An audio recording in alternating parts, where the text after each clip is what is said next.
What happens when one of Hollywood's most beloved stars sits down for what should be a friendly morning chat, only to face accusations, condescension, and disrespect from a host who forgot his place?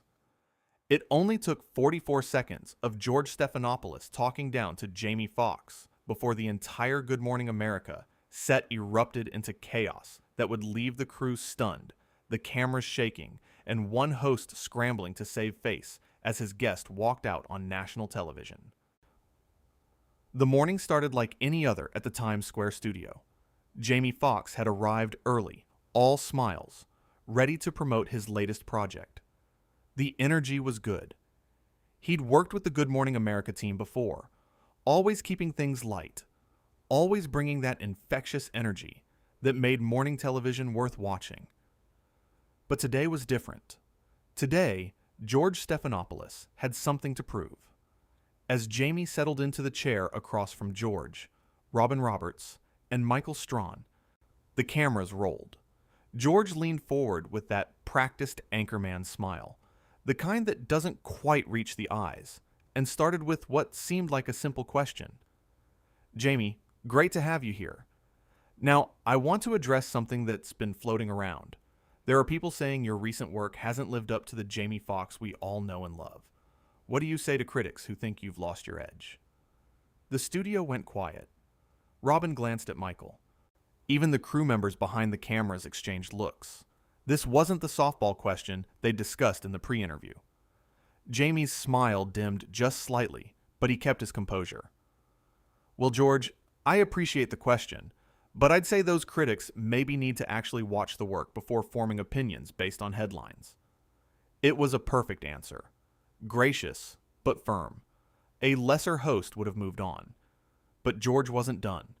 His expression shifted into something harder. So box office numbers have dropped. Box office numbers have dropped significantly over the past few years. Some would say you're not the draw you used to be. Isn't that just a fact we need to acknowledge here? The word "we" hung in the air like an accusation. Like George was doing Jamie a favor by pointing out his perceived failures on national television. Michael Strawn shifted uncomfortably in his seat. His massive frame seemed to shrink as he watched this unfold. You could see him wanting to jump in, to redirect, to save this interview before it went completely off the rails. But George kept going, leaning forward like a prosecutor closing in on a witness. Jamie sat up straighter, his Oscar winner smile fading into something more serious, more guarded. George, with all due respect, you're sitting here talking about numbers like you understand the creative process. Like box office is the only measure of success.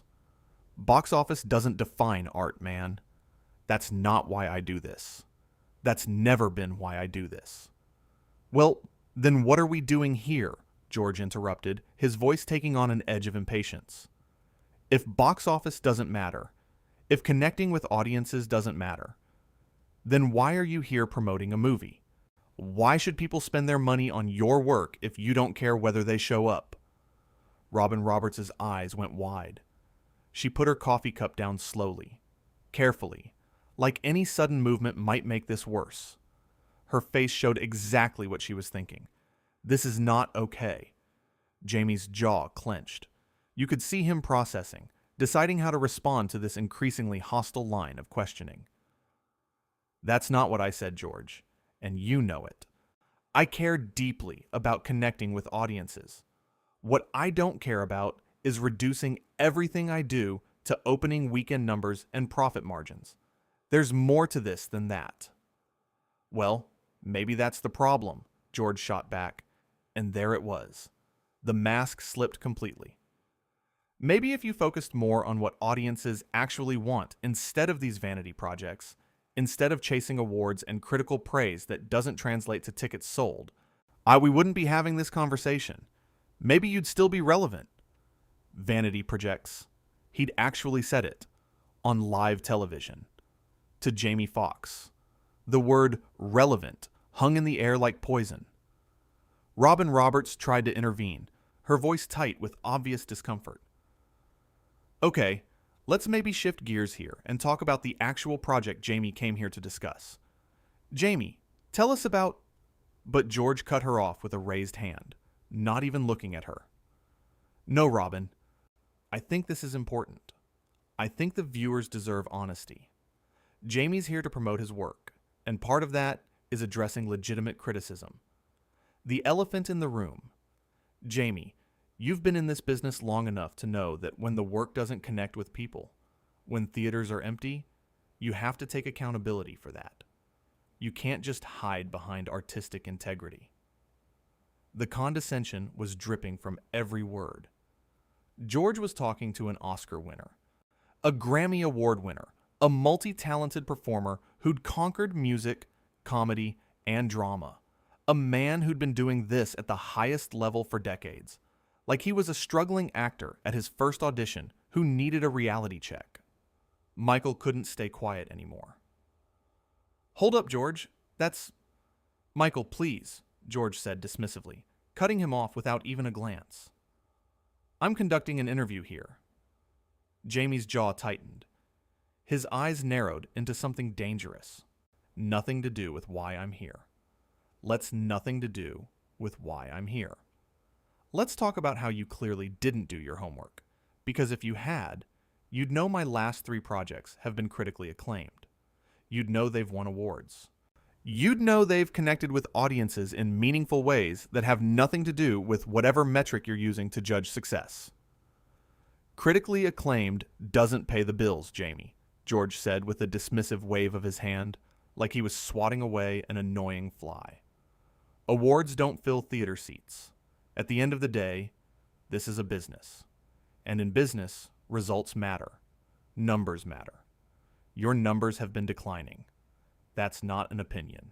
That's a fact. And facts don't care about your feelings or your artistic vision. The smugness in his voice was unbearable. The way he said, your feelings, like Jamie was being emotional for daring to push back. Michael Strawn finally spoke up, his voice firm. Hey, George, come on, man. That's not fair. You're twisting what he's saying. George turned to Michael with visible irritation, his face flushing. I'm conducting an interview here, Michael. Perhaps you should let me do my job. Your job is to interview guests, not attack them, Michael said, his voice rising. That's what you're doing. You're being disrespectful. Everybody watching can see it. The tension was electric now. Camera operators didn't know where to point their cameras.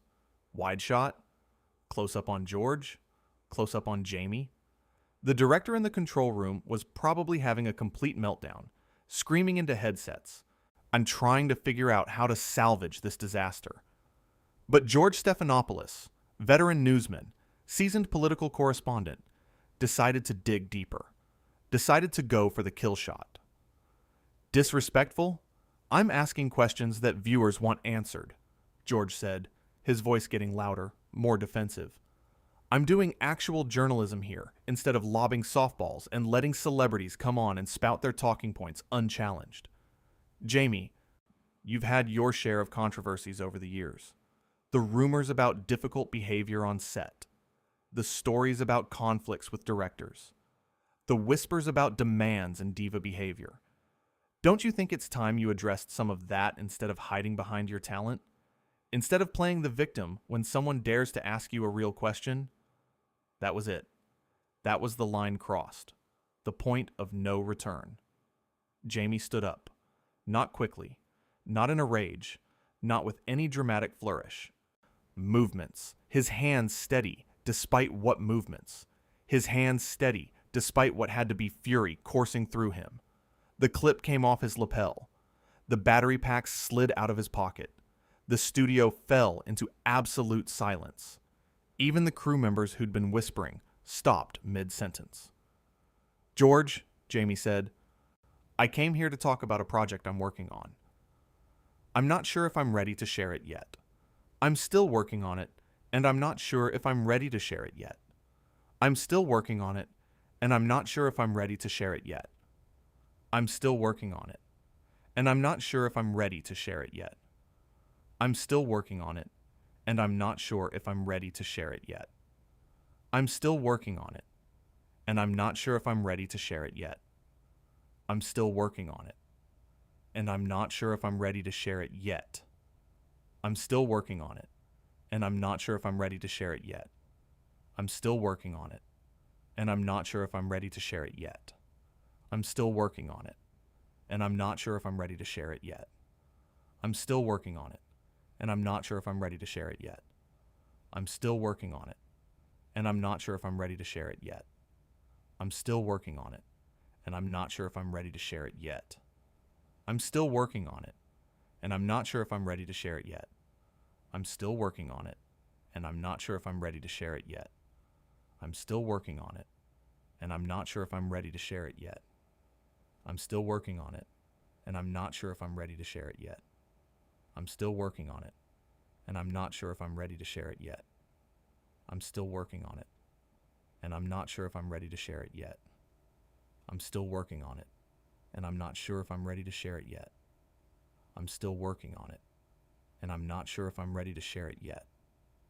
I'm still working on it, and I'm not sure if I'm ready to share it yet. I'm still working on it, and I'm not sure if I'm ready to share it yet.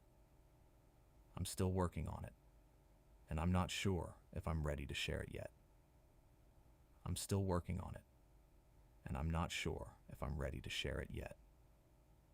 I'm still working on it, and I'm not sure if I'm ready to. Came here to talk about a project I'm passionate about, a film that means something to me, to connect with people watching at home who might need some entertainment, some joy in their day, some escape from whatever they're dealing with. Instead, you decided to make this about tearing me down, about making yourself look important by making me look small. George opened his mouth to respond, his lips moving to form words, but Jamie raised a hand, a simple gesture that somehow commanded complete attention. No, you've talked enough. You've said plenty. See, here's the thing about respect, George.